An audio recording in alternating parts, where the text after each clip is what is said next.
భగవద్గీత 17వ అధ్యాయ పారాయణ ఫలితం. సర్వరోగ విముక్తి, మోక్షప్రాప్తి.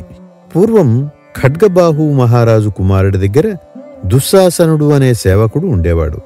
ఒకరోజు అతను ఒక ఏనుగుపై ప్రయాణిస్తుండగా ఆ ఏనుగు అతన్ని కింద పడేసి కాళ్లతో తొక్కి చంపేసింది. తన పాప ఫలితంగా దుశ్శాసనుడు సింహాల దేశంలో ఏనుగుగా పుట్టాడు. ఆ ఏనుగును ఆ దేశపు రాజు ఖడ్గబాహువుకి బహుమతిగా పంపించాడు. తరువాత ఖడ్గబాహువు దానిని ఒక కవికి ఇచ్చాడు.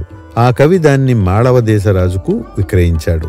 ఇది ఇలా జరుగుతుండగా ఆ ఏనుగుకు తీవ్రమైన వ్యాధి సోకింది.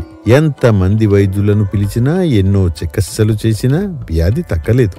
ఒకరోజు ఆ రాజు ఏనుగును చూసేందుకు వచ్చాడు.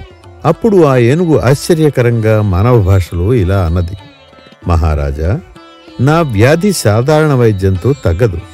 భగవద్గీత 17వ అధ్యాయాన్ని నిత్యం పారాయణం చేసే బ్రాహ్మణుని పిలిపించి అతని చేత పారాయణ చేయించి అభిమంత్రిత జలాన్ని నా మీద చల్లండి.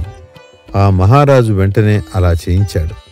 ఆ బ్రాహ్మణుడు భక్తి శ్రద్ధలతో గీత 17వ అధ్యాయాన్ని పారాయణం చేసి అభిమంత్రిత జలాన్ని ఏనుగుపై చల్లగా వెంటనే ఆ ఏనుగు వ్యాధి నుండి విముక్తి పొంది దివ్య రూపాన్ని ధరించి మోక్షాన్ని పొందింది. ఇది చూసిన మహారాజు ఎంతో ప్రభావితుడయ్యాడు.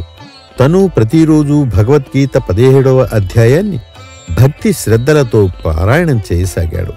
కొద్ది కాలంలోనే ఆయనకి మోక్షప్రాప్తి లభించింది.